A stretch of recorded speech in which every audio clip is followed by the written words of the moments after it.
Welcome to another episode of the Firepreneurs podcast. We're continuing on with our Firepreneurs 101. So the episode preceding this was talking about what are operating expenses. Today we are going to take a deeper dive on admin labor. We had an earlier conversation in this series about direct labor or technician pay. That was up here. That's in your COGS. Those are the team members that you have to spend money on for them to go and perform physically the service. Operating expenses, we talked in the preceding episode that those are those expenses that support the business. Moving into admin labor, these are those team members in your company that you are paying to help you support the service. They are supporting the team in the field doing the thing. And so today's episode is we're going to talk about some examples about people in your company and where you should put their compensation. Specifically, you as the owner, depending on what you're doing in the business at the time that you're listening to this. So let's start with a common position in a services company is an office assistant or a customer service rep answering the phones, or somebody that is estimating services. Let's take these kind of one at a time. Office staff. So it could be an office manager, it could be an office assistant. These positions truly are the easiest one to decipher. They're purely admin labor.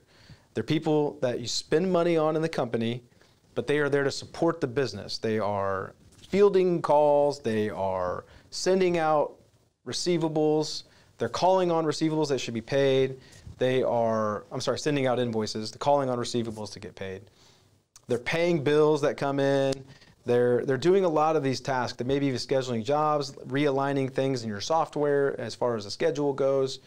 There's just a myriad of things that an office assistant or an office manager is doing for you. But you can see how all those tasks support the business.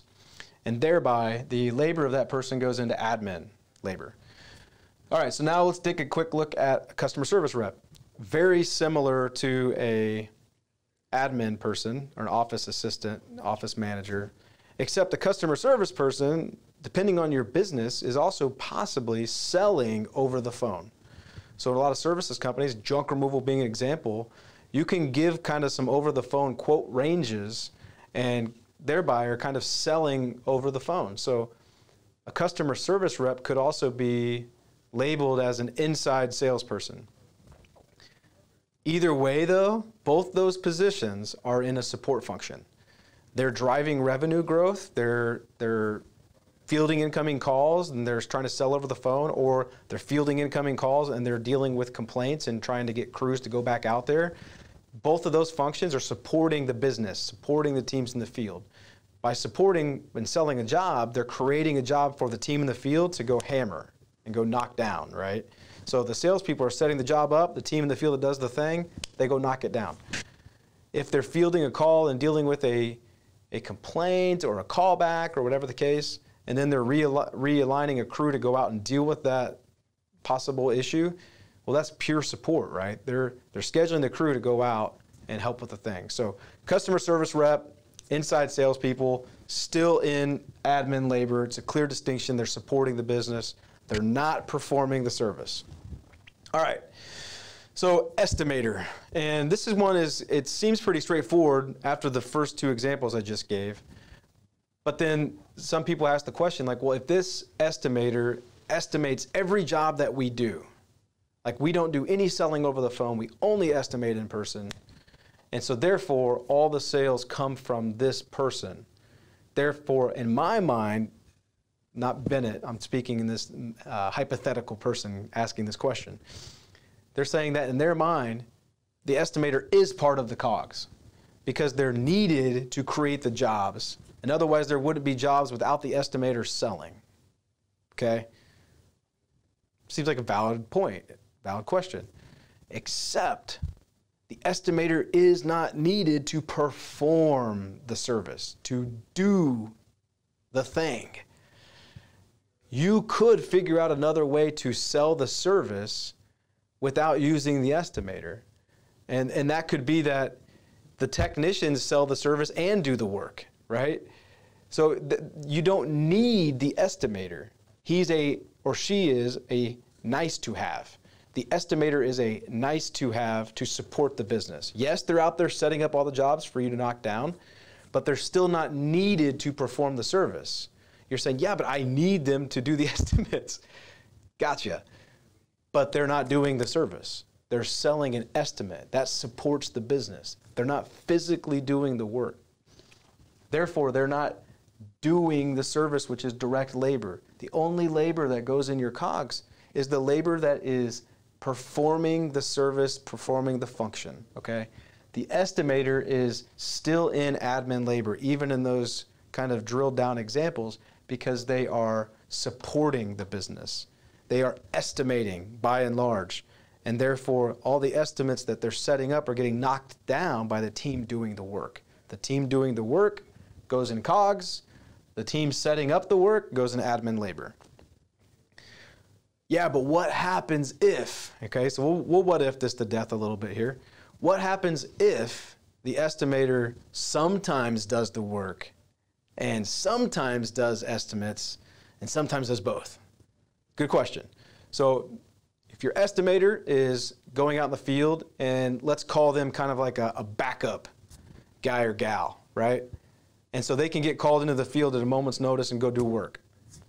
So the way that you then, in this kind of gray area, decipher between direct labor and admin labor is take a look at that team member.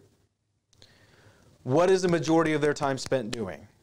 Is it the exception that they're doing work in the field? Or if you look in the mirror, you're being honest with yourself, like, yeah, I'd love to, for vanity, tell everybody I have a full-time estimator, but really my estimator is in the field like 60, 70% of the time. Well, like then by and large, your estimator is actually doing work. Most of that person's day is spent doing work, sometimes getting to do estimates. In that example, direct labor. If you're like, yeah, they're definitely a backup, meaning they could go in the field, and sometimes they do, but most of the time they're actually doing estimates. Well, then you need to parse them out and put them in admin labor. They're kind of an all hands on deck emergency type person, but the main function of their role is to support. So therefore their payroll should go in support. Those are 3 examples of admin labor that we can kind of unpack.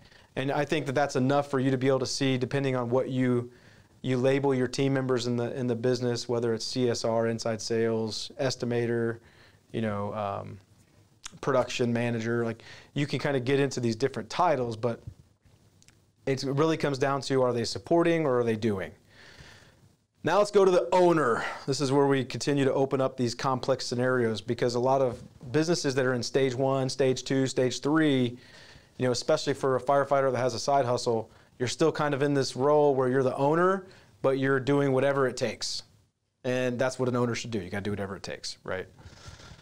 So where you put your compensation as the owner is same scenario as before, which is, what are you doing most of the time?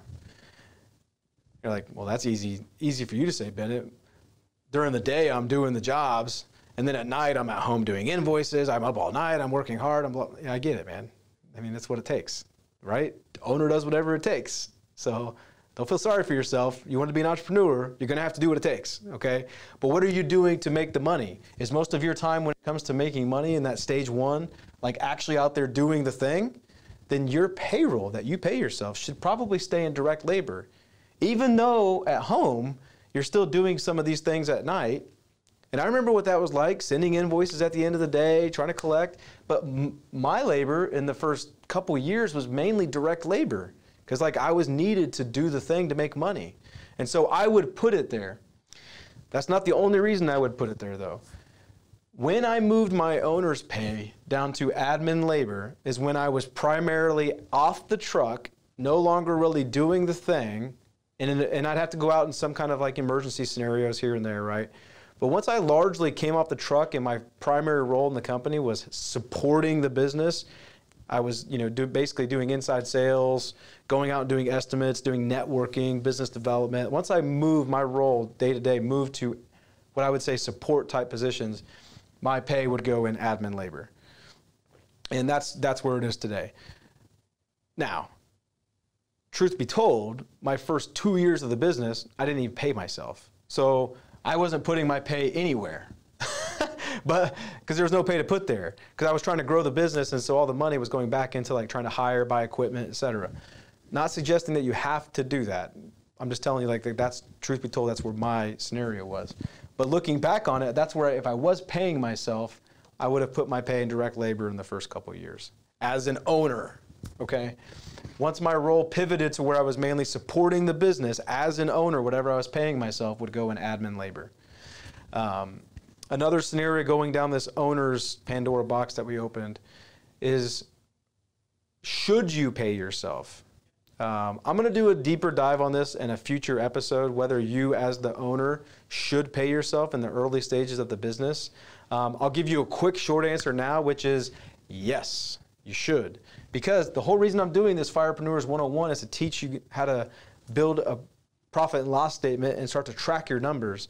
Well, those two same reasons are why you should pay yourself.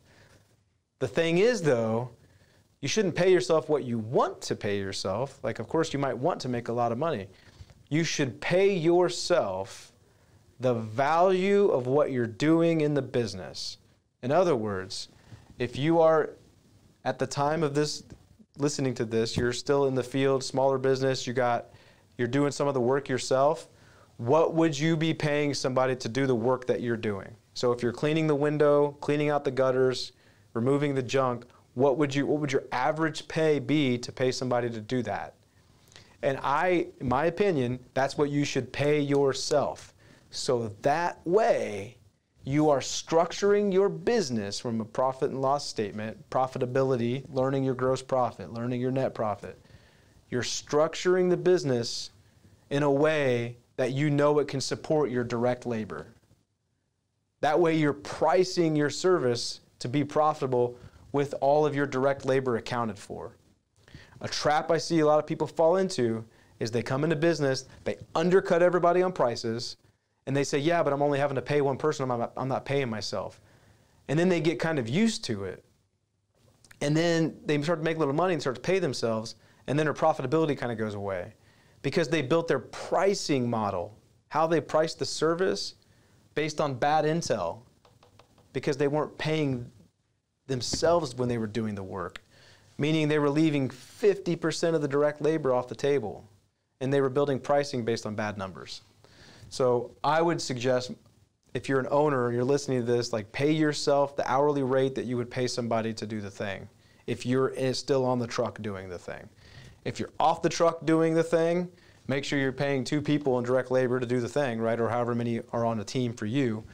And then maybe you don't have to pay yourself admin labor while you're growing the business. You know, depending on if it's a side hustle for you and you're a firefighter, maybe you don't have to pay yourself in admin labor, right? But you want to eventually get back to where you are so that you can figure out that segment of the business, so that you know how to pay a future admin person that takes that role over from you. So it's all about a stair-stepping of learning what to comp somebody to replace you from having to do it and keep working your way up in the business. That's how you're going to grow.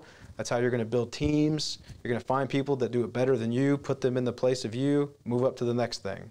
But pay yourself that next thing so you know what it's going to take to replace you, if that makes sense. So, okay, quite a deep dive there on admin labor. If you have any questions about that, please, we'd love for you to comment, email in, whatever the case may be. Again, that's kind of wrapping up a deeper dive on admin labor. If you're on YouTube, please click like, subscribe to the channel, ding the bell for notifications so you get notified when we have a new episode coming out. But please stay on this course, learning your numbers, math, and leadership. Those are the things that are going to drive you to wherever you want to take this business. But learning your numbers, learning your math, man, it's a huge step. So stick with it. See you on the next episode. Have a good day. Thank you for joining us for another episode of the Firepreneurs podcast. If you found value in today's episode, we please ask that you subscribe to our YouTube channel or consider leaving us a 5-star review on your podcast outlet. Take care, everybody.